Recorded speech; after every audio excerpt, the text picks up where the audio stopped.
Komið sæl og verið velkomin hingað og það er mér heiður að fá að koma hérna og út í messuna og fá að spjalla við ykkur.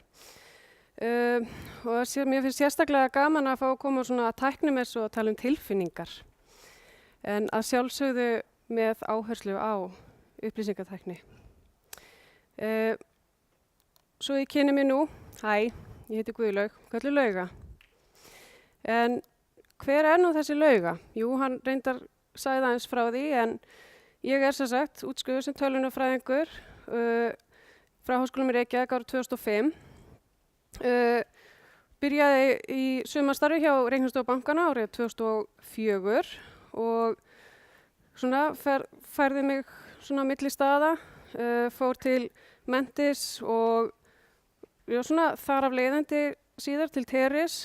Og þá kom hrunið, tók þá að mér tímabundið starf hjá Össuri og fór þar að lokum yfir til Mentor. Og já, ég mæli ekki með því að starfa hjá tveimur fyrirtækjum með svona opaslega líknöfn. Þetta er tungubrjótur ennþá fyrir mig. Já, þegar ég var að vinna hjá Mentor, nei, Mentis, nei, jú, Mentor, já, þá en allavega. Síðan skipti ég svolítið gír og gerðist þjónustustjóri hjá Hugsmiðjunni. Var þar til 2016 þegar ég færði mig yfir til Bíkó og þar sem ég starfa nú sem vefstjóri í mjög spennandi verkefnum. Svo hef ég verið mjög ötul í félagsstörfum alveg frá 2008 þar sem ég sé í félagi og þar sem ég er í félagsstörfum og leiðtogaþjálfun og er varalandsforseti í dag, mjög gaman. En svo náttúrulega það mikilvægasta í lífi manns. Ég er 2 barna móðir, eiginkona, ég er nautsmörkinu ef einhver fylgist með því. Og fyrir þá sem þekkja Myers-Briggs þá er ég ENFP, en ég er ekki hér til að tala það. Ég ætla að fara í dag stuttlega yfir hvað er impostor syndrom og hvaðan kemur þetta hugtak. Síðan ætla ég að fara aðeins yfir einkennin og ég fer mjög, það er alveg rosalega mörg einkenni, en ég fer bara mjög hratt yfir örfá einkenni. Einkenni og svo hvaða afleiðingar það hefur og mögulegar ástæði fyrir því að manni líður svona. Og legg auðvitað áherslu á þetta impostor syndrom á UT. Og síðan ætla ég að fara yfir, og það er verið stærsti parturinn af fyrirlestunum, ætla ég að fara yfir úrræði, hvað er hægt að gera og fer þá annars vegar yfir hvað stjórnendur geta gert og síðan einstaklingurinn sjálfur. En já, hvað er impostor syndrom? Ljótasta glæri í heimi.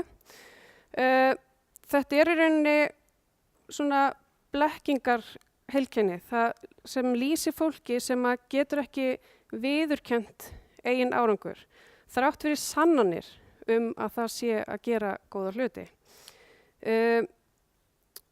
Manni finnst maður ekki eiga skilið þann árangur sem maður hefur náð og sönnun fyrir árangri þetta er bara heppni, ég var á réttum stað á réttum tíma.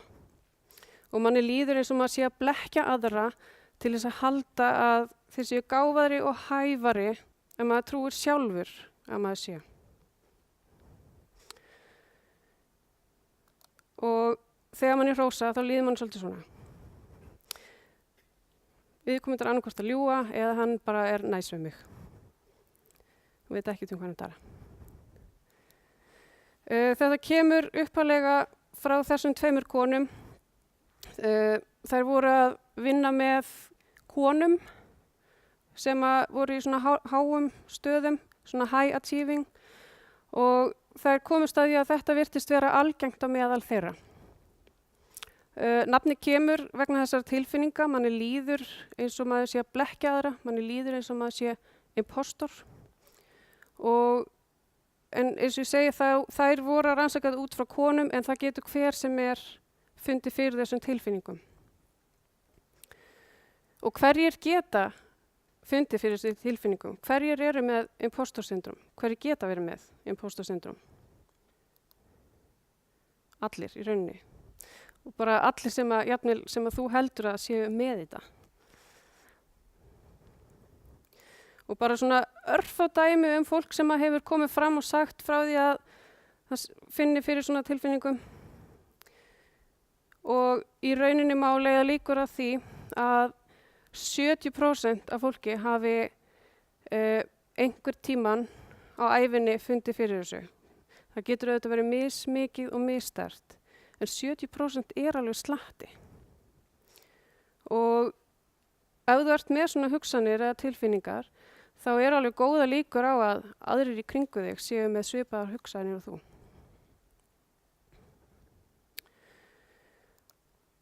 En ég er hér til að tala impostor syndrom í upplýsingatækni. Þetta finnst auðvitað í öllum starfsstéttum, allstaðar. En ég legg áherslu á upplýsingatækni og í svona mínum skoðunum, þegar ég verið að lesa mig til þetta efni, þá hef ég fundið alveg ógrynni af efni, bloggum, fyrirlestrum á YouTube og frá forritunum og fleirum sem að vinna í upplýsingatæknigerunum. Þannig að það er rosalega mikið efni þarna úti og svo náttúrulega hef ég mikinn áhuga á því af því að ég náttúrulega var forritari mörg ár og þetta hafði mjög mikil áhrif á mig. Jafnvel bara svo mikil áhrif að ég ákvaða að hætta að forrita og skipta starfssvið. En ég vil auðvitað líka tala þetta í tengslu við upplýsingatækni vegna þess að ég vil að fólk í UT hafi trú á sjálfu sér.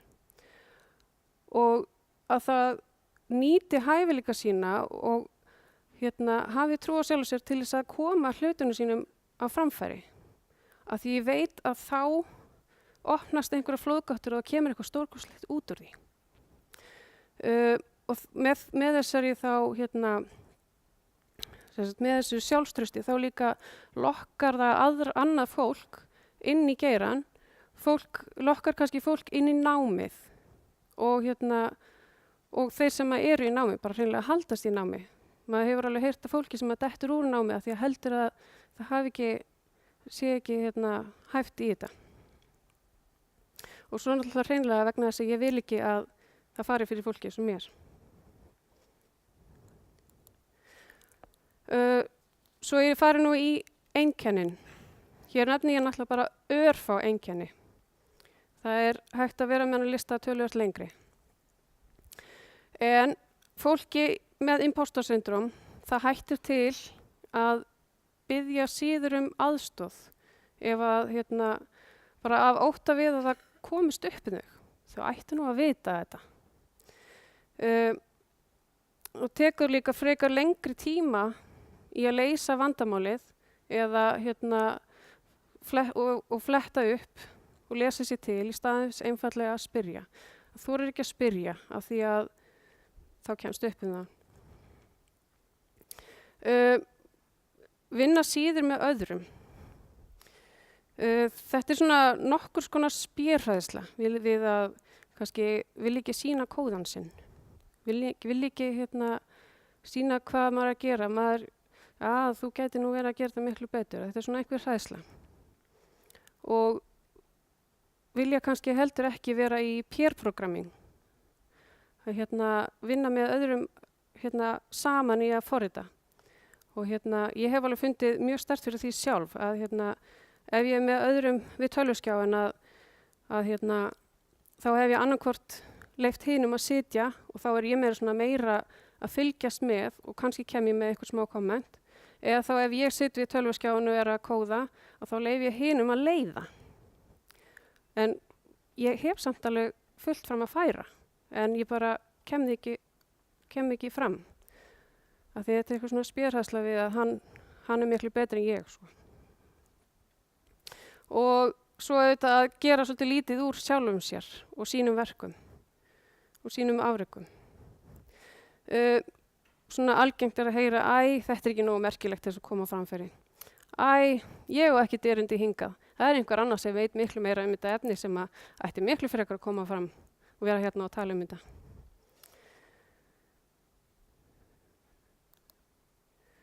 En hvaða afleiðingar getur þetta haft? Það getur haft ansi víðtækar afleiðingar. Það náttúrulega fer rosalega eftir í hversu þungt þessar tilfinningar og þessar hugsanir leggjast á fólk. En eitt af því sem er mjög mikilvægt er að það er hætta af því að upplýsingar komi ekki fram. Viðkomandi tekur kannski síður þátt í umræðum eða ákvarðunum. Þannig að við getum mist af mikilvægum upplýsingum eða skoðunum eða jafnvel leiðréttingum á einhverju sem að mætti betur fara. Og svo getum við líka mist af frábærum hugmyndum og lausnum. Gæði gætu líka minnkað vegna þess að það er ótti við að gagnrýna kóða hjá öðrum eða verk hjá öðrum, hvað sem maður er að gera. Þannig að maður er kannski að setja út eitthvað sem að gæti verið betra. Eða þá að viðkomandi bara óskar ekki eftir feedbacki frá öðrum fyrir hann kannski á síðustu stundu af því hann óttast hvað hinum finnst það sem hann er að gera. En síðan náttúrulega þarf hann að lúkum að sýna það og þá er það kannski of seint ef það er eitthvað sem hann hefði mátt aðeins betur fara. En svo er það þetta að hæft fólk stígur ekki fram. Það finnst það ekki hafa nóg fram að færa. Telur sig ekki standast kröfur eða vera nógu góð. Og þannig að við missum af hæfum einstaklingum í verkefni eða í ákveðna stöður. Og eða fólk sem að bara sækir ykkur starfi því að það getur ekki tikkað í öll bóksin. Það er nefnilega oft þegar atvinnulýsingar, þetta er ekki örugglega, það er verið að auglýsa eftir einhyrningum. Einhyrningur í svokallagi, sem að er ekki til í rauninni. En að því að maður getur ekki tikkað í öll þessu bóks þá finnst manni maður ekki verið nógu góður. Það er einhver annar betri sem getur sótt þetta starf. Ég ætla bara að vera það sem ég er. Mér líður vel hérna.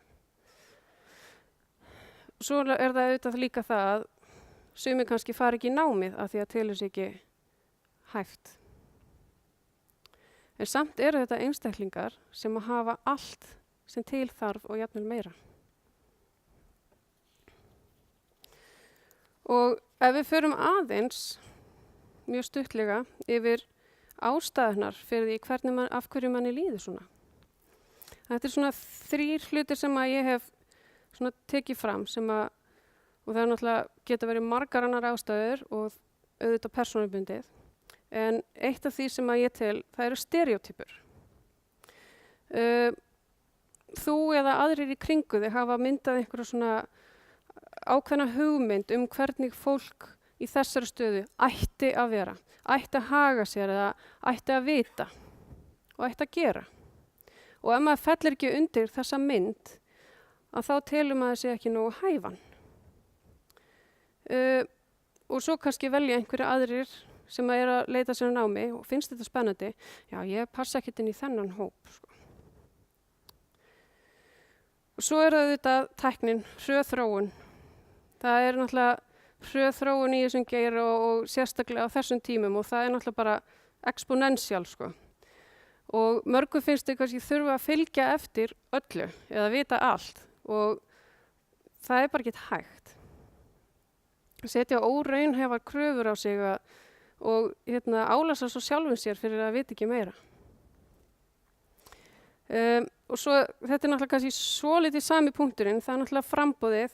Þetta er svo ofboðslega mikið frambóð og það er svo breytt sviðið og svo mikið sem maður getur sérhæft sig í.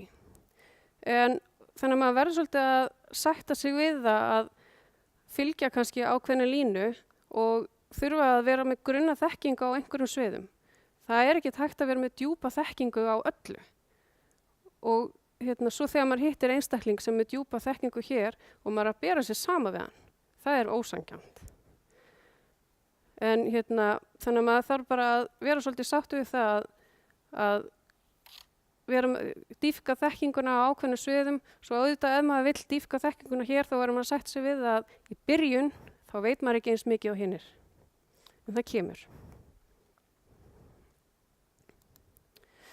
En nú er ég búin að fara svona örlítið yfir nokkur einkenni, afleiðingarnar af þeim og ástæður.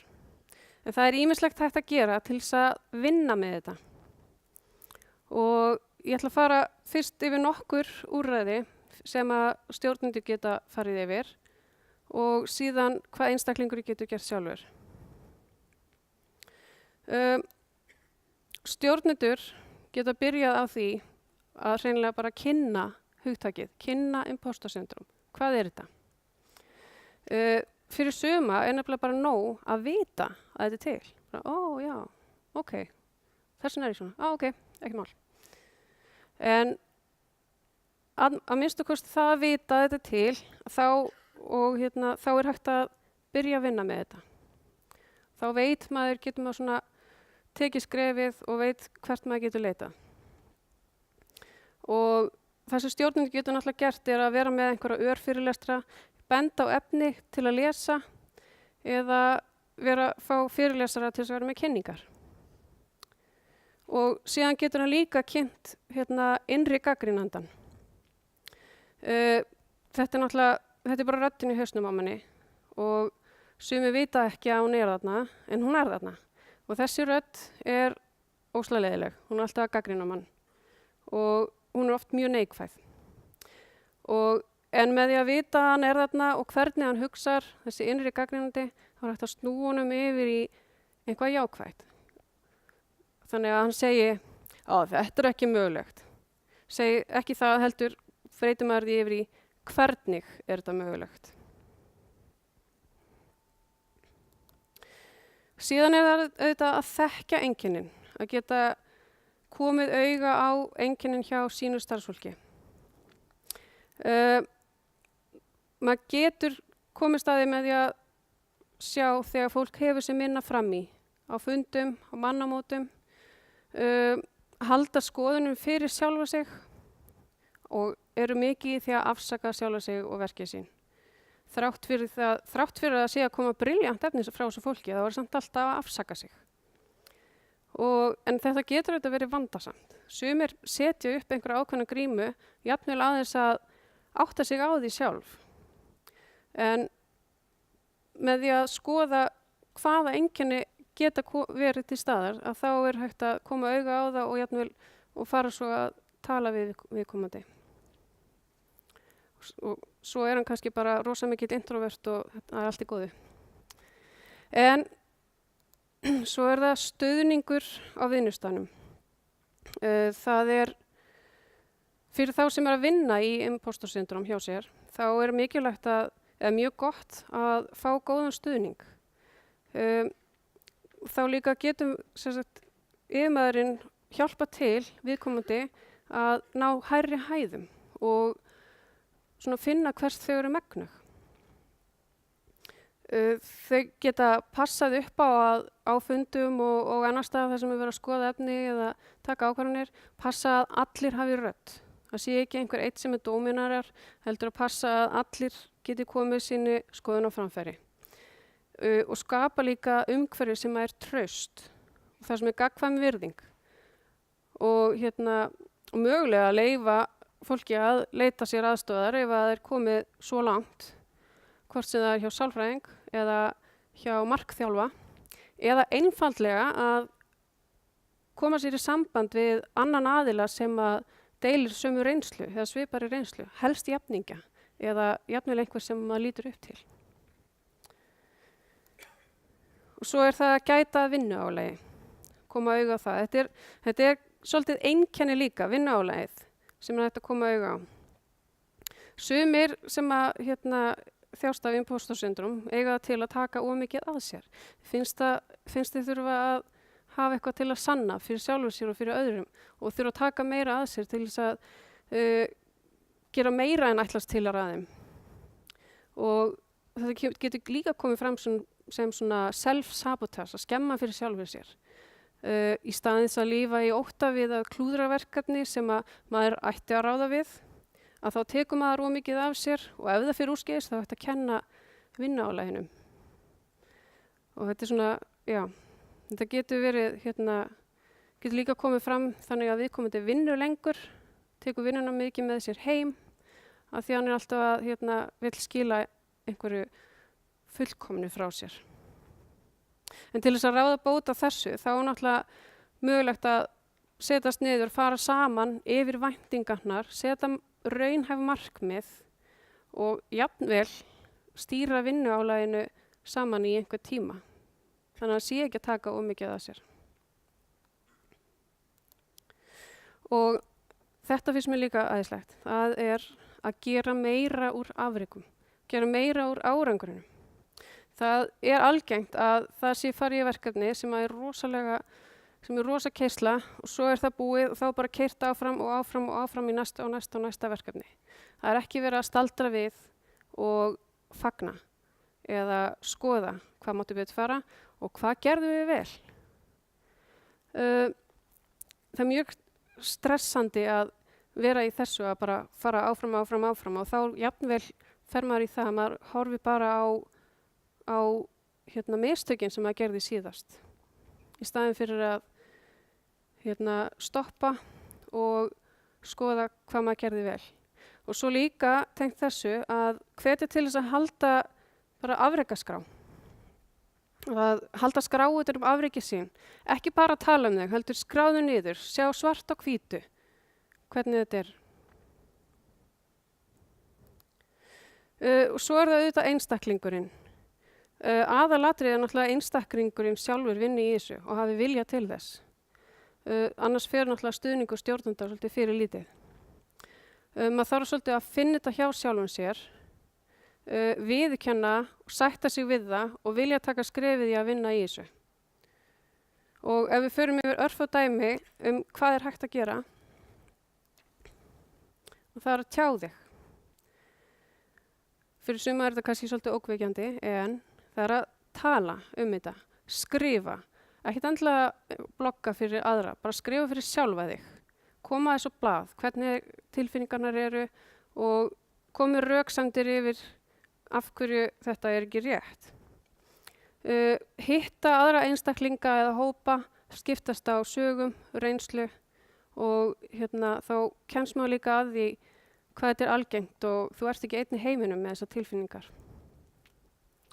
Hugurinn nefnilega leikur svolítið illa á mannstundum að en ef maður sér þetta svart og hvítu eða talar þetta þá rennur upp ljós fyrir manni og maður kemst í raun að því hvað þetta er svolítið kjánalegt oft. Stíg út fyrir þægindarhringinn. Gerðu eitthvað sem er utan við þinn þægindarhring og reglulega. Augraðu þér. Því að smá saman þá kemstu að því að þú ert hæfari og betri en þú taldir þig áður vera. Og þá ferðu líka fjölmargar sannanir fyrir því. Stendu á árangur, ekki fullkomnin. Það er ekkert fullkomið í þessum heimi. Ef að þú ert að byrja hér og þú ert að fara hingað og hér er árangurinn. Leiðin að árangurinnum er oft hlykkjótt og út allt. Þannig að leiðin er ekki fullkomin. Það er ekkert fullkomið í þessum heimi. Og að lokum, leiðu þér að njóta árangurins. Þegar þér er hrósað, ekki afsaka þig. Þakkaðu fyrir hrósið og hlustaðu á þann sem er að hrósa þér. Það er ekki innátón, það er einlögt og hefur eitthvað í sér. Farðu líka yfir ferilliðin og sjáðu leiðina sem að þú hefur farið að þeim stað sem þú ert í dag. Það var ekki heppni, ég lofa það var ekki heppni sem að olli því að þú ert það sem þú ert í dag. Þú ert búin að vinna fyrir því og hefur haft mikið fyrir því að komast þangað sem að þú ert í dag. Og það gleymist líka oft í þessu hraða samfélagi að bara í amstir dagsins að staldra við og njóta, eiga kyrrða stund. Og það er náttúrulega mikið verið að tala líka núvitund og ég gerir nú ekkert rosalega mikið af því sjálf, að stunda núvitund, en ég leyfi mér samt sem áður að staldra við og hugsa afrekin. Hvað maður hefur gert vel. En ég gæti talað töluvert lengur þetta málefni, Það er margt hægt að benda á, mikið hægt að tala og það er auðvitað persónubundið, hvernig þetta kemur fram og hvað virkar fyrir hvern og einn. En ég hvet ykkur, ef þið hafið haft áhuga á þessu og hafið, að lesa þetta. Það er ógrynni af efni á netinu.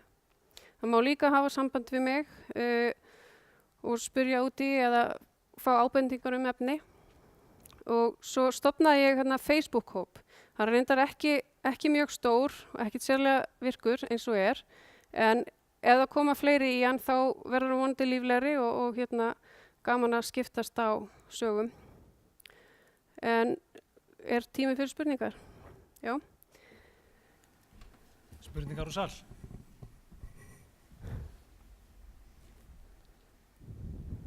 Já, hérna er það.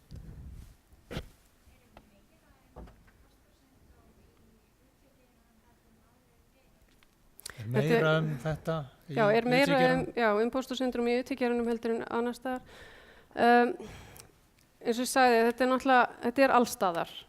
En það sem kannski loðir við þannig að gera er að það er svo óbúslega, eins og ég nefndi áðan, þessi hraða þróun og mikið í gangi sem kannski líka gæti valdið því að svona margir forritarar hafa bloggað þetta og já.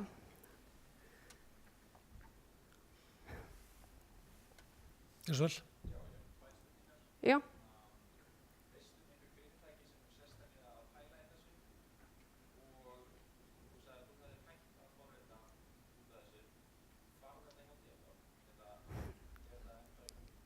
Já, sem sagt, eru einhver fyrirtæki sem ertu að meina sem eru að vinna í þessu með sínu fólki? Já, einmitt. Já, og já, bara svo ég svari þessari spurningu fyrst að ekki að mig vitanlega. Það væri gaman að fá að vita það eða við vitum einhver fyrirtæki sem er að tala þetta opinskátt og við sína starfsmenn. Og hin spurningin hvort að því að ég hætti að forrita vegna þessara tilfinninga og hvort að ég finna ennþá fyrir þessu. Ég vissi ekki af impostor syndrom þegar ég hætti að forrita. Ég hengdi þetta á annað og svo bloggaði ég þetta og þá var mér bent á þetta hljómar eins og impostor syndrom og þá ákvað ég að lesa mig til þetta. En nei, ég er ekki hætt að finna fyrir þessu og ég hugsa að ég muni aldrei hætt að finna fyrir þessu. Hins vegar veit ég af þessu og þá get ég haldið þessu niðri og ég þekki einkennin hjá mér og hvað virkar fyrir mig til þess að halda þessu niðri. En það er alltaf bara áðan bara, shit, ég eitthvað erindi hingað.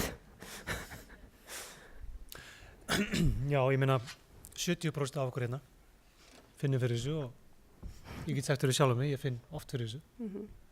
Þannig að mjög áhugavert. Fleiri spurningar?